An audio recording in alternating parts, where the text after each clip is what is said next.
Bismillahirrahmanirrahim. Assalamualaikum warahmatullahi wabarakatuh. Selamat sejahtera. Kembali di Zaza. Ini Zaza bersama Asgun dan Sofi. Dengan baju sebenarnya di hari raya kedua di Tapah Perak. Okey, kami makan apa? Kami makan ni kopi dua ayam gepuk. Kuat ni. Okey dah pergi Tapah.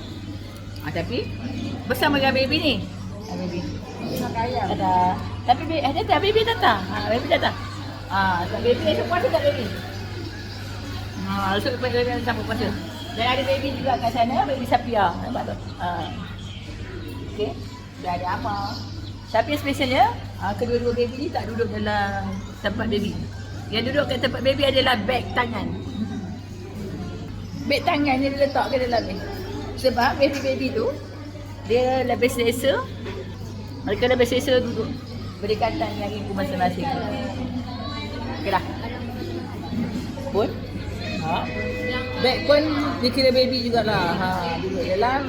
Dia cek. Ni beg Zaza. Okey dah.